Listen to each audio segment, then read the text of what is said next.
All right, I want to thank Megan for finding me a box of tissues, which is always a necessary accompaniment to my talks. It's just a thing for years and years.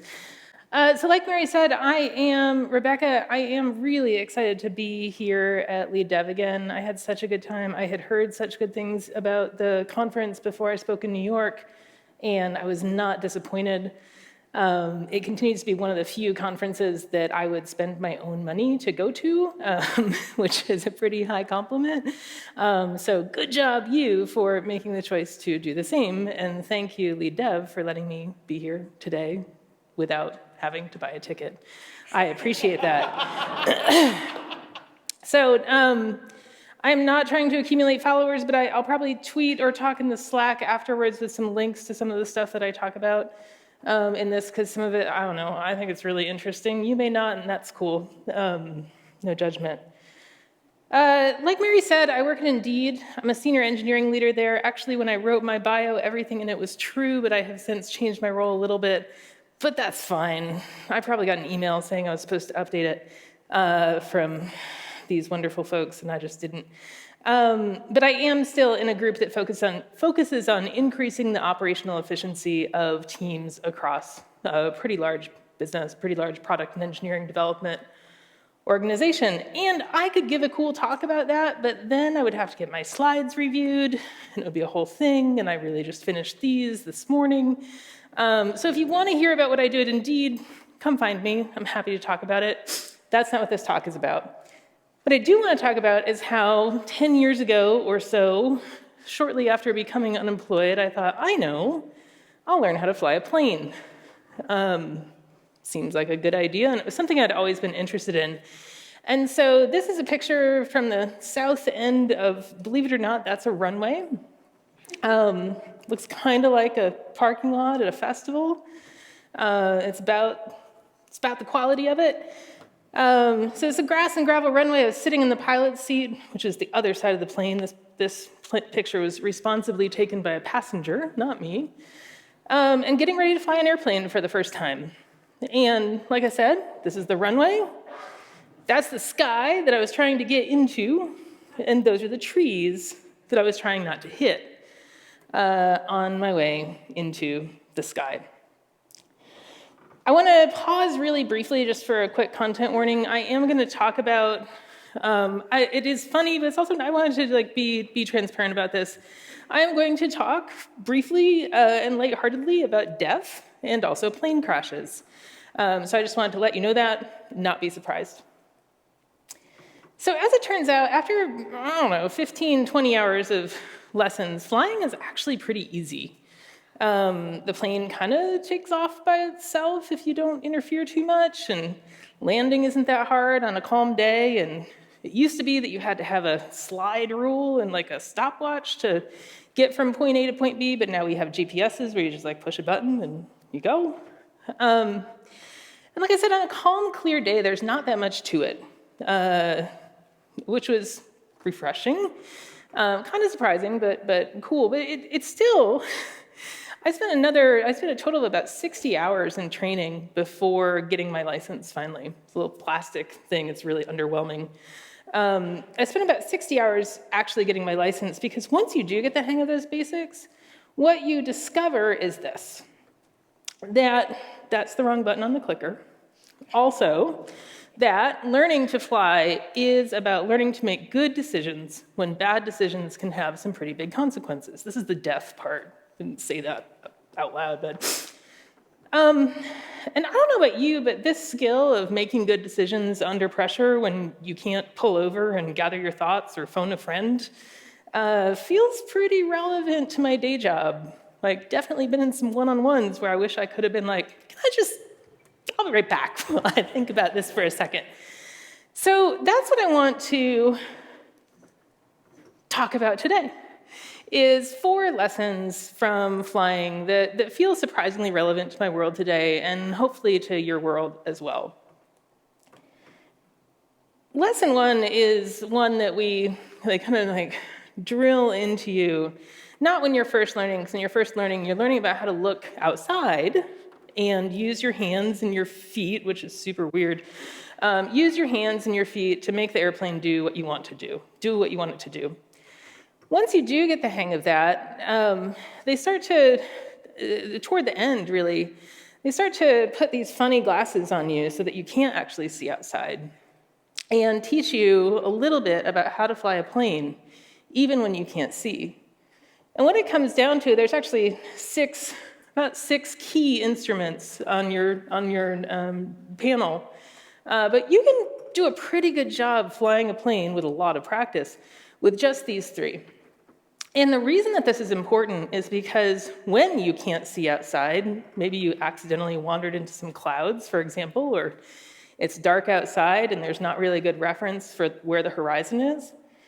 When you can't see outside, when you can't use external references to understand your position in the world, your brain will definitely tell you that you are flying right side up and straight and level, and you are actually about to crash straight into the ground, possibly upside down. So this is, in our world, this is really about your instincts will lie to you. Our brains are bad at assessing the state of a situation, especially an unfamiliar situation, especially when we don't have access to the references that we're used to having. So establish objective measures when you can. We're dealing with people a lot, and so sometimes objective measures are hard. I, like Mary said, recently moved to North Carolina. It's my first time managing remotely. I found myself sitting at my desk with my dog, looking out at the backyard, feeling worried about I didn't see my team talking in Slack. And I found myself worried that maybe things aren't okay, maybe they aren't gelling. It was kind of a new collection of people who hadn't worked together before. And my brain is telling me something is wrong because I don't see the healthy team things happening that I expect. Well, guess what? Of course they were happening. I just wasn't there to see them. And I had to check in and kind of check my thinking, hear from multiple people, which is this cross-reference part. Sometimes you're going to need subjective measures of what's going on, and in those cases you're going to need to cross-reference them with a few other subjective measures to get a better understanding. But this is less about instrument everything and more about recognize that your instincts aren't good, especially when it comes to dealing with people sometimes. So early on in flying, this is my instructor, Owen. He's off in Alaska, I don't know, being a bush pilot, I guess. That's what you do in Alaska. And early on in learning to fly, there's a time when the instructor needs to take control of the airplane. Maybe he wants to just set it up for some sort of example or something like that. And in those cases, you learn, again, really early on that there's this sort of mini ceremony that you go through where your instructor says, my airplane, and you say, your airplane, and then the instructor says again, my airplane. And when they give the controls back to you, you do it in reverse. He says, your airplane, I say, my airplane, and he says, your airplane. And this is not absurd, even if it sounds absurd, because what people in the aviation universe learned is that when there isn't a clear person who's kind of in charge of things, somebody who is clearly responsible for making sure that the plane doesn't crash, planes crash. And so this is called positive transfer of control. And if you look it up, you will find lots of stories of what happens when you don't have it, where an instructor and a student both think the other person is doing the thing, and next thing you know, they're on the ground and they're not in an airport. And it's part of a broader concept that's called crew resource management, which has two parts. So positive transfer of control is making sure that somebody's in charge. The other part of it is making sure that everyone is invited to respectfully challenge decisions. And this came from, there were, again, some plane crashes back in the 70s and 80s where, you can look up United 173, I think it was, with the collection of people in the cockpit, everyone had the information to make sure that the plane didn't crash. And Some of the people in the cockpit were even trying to kind of say, hey, Captain, think maybe we should do something, but they weren't saying it directly. And lo and behold, the plane crashed, even though everyone in this tiny little room actually had all of the information to make sure that that didn't happen. So in our world, who here has taken Crucial Conversations or read Crucial Conversations? The book has some issues. As a training, as a concept, it's really quite good. I highly recommend it. And this reminded me a lot of that. Teaching people how to disagree. And that was what one of the parts of crew resource management was teaching the people in the cockpit how to disagree, how to raise their hand and say, I think something's wrong. Starting with, hey, Captain, can I talk to you? People weren't doing that. People were kind of like, no, kind of wandering around what they were trying to say. Hey, Captain, can I talk to you? I am worried that we seem to only have 3,000 pounds of fuel left, and we're headed away from the airport. Maybe we need to change that if we want to get to the airport before we run out of fuel. So hey, Captain, I have this concern. The problem I see is that we might not make it back to the airport. I suggest we turn around. You can imagine applying this to your work, but more importantly, teaching it to people who look up to you, people who may be afraid to confront you and to disagree with you, and teaching them this very simple series of steps. And that series of steps ends with seeking agreement. So it's not about seeking to disagree, it's about seeking to find a new agreement with this new information that's been presented. It's also a matter of inviting disagreement, making it safe for people to disagree with you. So I try and do this by admitting a lot, admitting when I'm having a bad day, admitting when I got something wrong, admitting a decision that I wish I hadn't made, and how that turned out. And also recognizing when people are being silent, recognizing that I haven't, that last meeting, I know you have thoughts about this and you didn't speak up. And inviting them, maybe in a one-on-one, maybe they don't want to do it in a meeting, but inviting them to bring their perspective and asking, what do you think? I think this, maybe I've got it wrong. What do you think? The last part of this is going back to thinking about a cockpit, and maybe your engine just went out, which we'll talk about in a minute. And your lovely friend who thought they were just going to go sightseeing is sitting in the right seat. They are a resource to you. You didn't plan on them being a resource. You were planning on them coming on a sightseeing trip, and everything was going to be fine. But seeking help when you need it, even from unlikely places. In a plane, we're trying not to die, so ask the passenger to watch that gauge and tell you when something is off. We don't have passengers at work, probably, but seeking help from people, maybe you think they aren't ready for it, but you need help. Give it a try. Maybe it's somebody on another team who doesn't really owe you anything and you fought with them last week. You might need help. It might be worth asking for it, especially in a time of some sort of emergency or event or other crisis. Speaking of crisis, who remembers this? Oh, come on. This is the most amazing thing that happened in aviation the last 10 years. This is U.S. Airways Flight 1549, bound from LaGuardia to Charlotte. I don't remember what year it was, but it's in the last few years.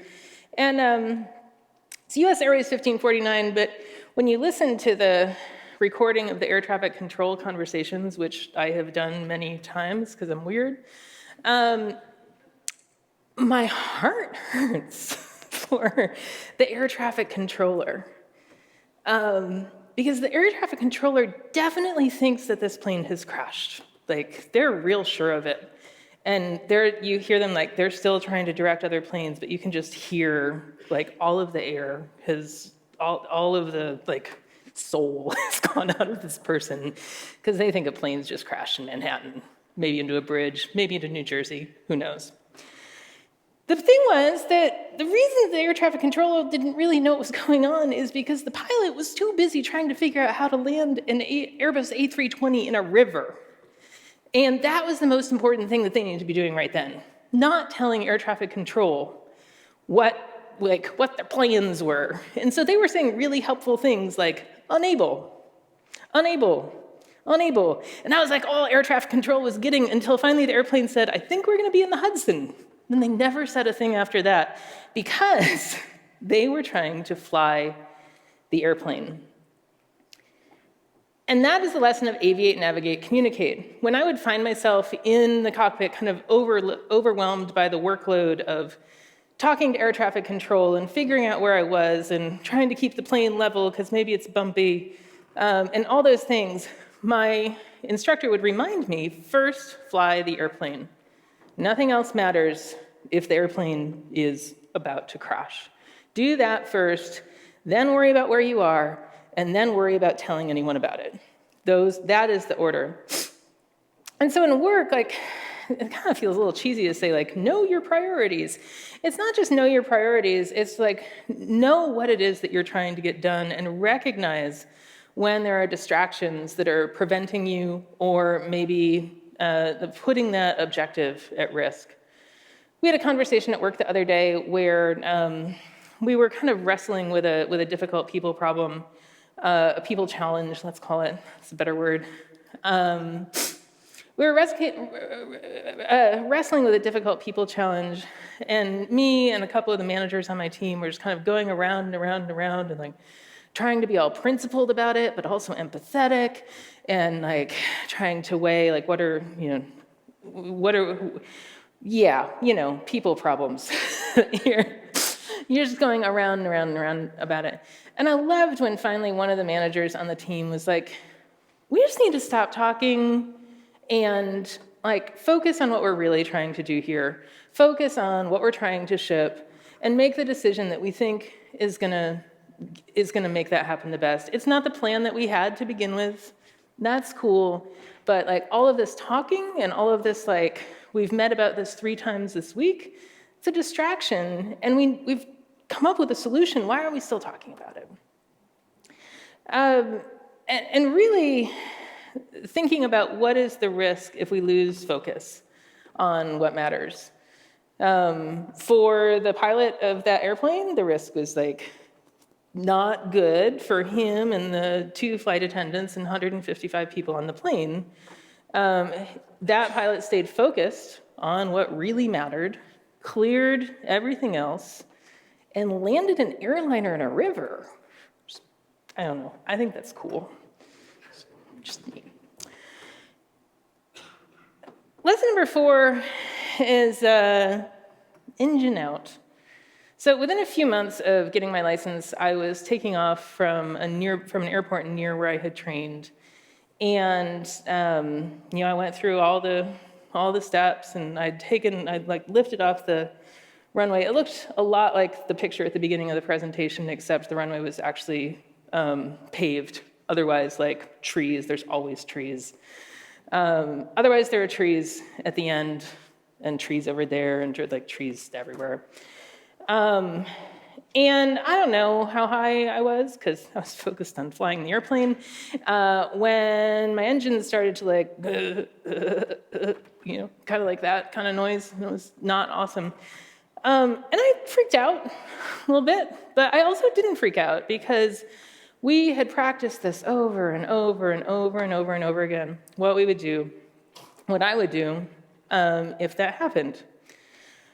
What I actually did was not what we practiced. It was something super dangerous that it's kind of surprising that I didn't crash, but it all worked out. That's good. It's fine.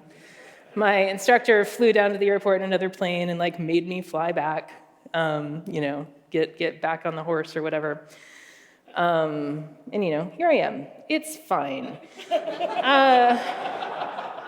Point being, we did practice this a lot and lots of other unexpected occurrences, which sometimes we would make fun, there's an elephant on the runway, we can't land. Or, practicing finding ourselves, spontaneously pointed straight down at the ground and maybe in a spin. Or finding yourself climbing a bit too steeply after you take off and suddenly the airplane just sort of like falls out from under you, which is like a roller coaster but less fun. And we practiced these things over and over and over again until they weren't a source of panic anymore. And this was hard when I started being a manager, is that getting good at scary things takes practice. And in an airplane, you can kind of like, you're at 5,000 feet, so you're really far from the ground, and you can practice your engine going out. And then you just push that lever back in, and your engine's back, and it's great. And you can practice spins and stalls and suddenly deciding that you can't land because of that elephant. It feels really bad to practice on people, but that's what I was doing anyway. I had not managed before, and here I was, dealing with actual humans and definitely making mistakes and learning on the job. It feels bad to practice on people, but real life panic-inducing challenges are a gift, and I can say that with a few years distance from some of the situations that today is like, oh, that's just my 1 o'clock. Like, I got the rest of the day.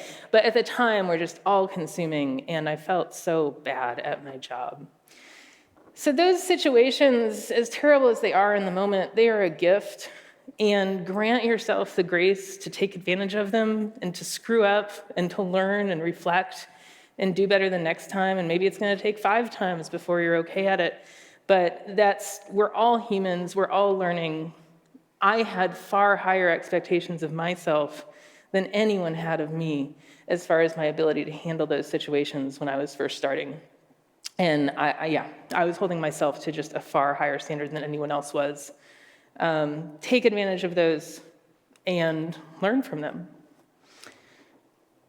So one last thought. I was working on this talk basically all of my non-working waking hours for the last little bit, and it's been really interesting to think of all the parallels between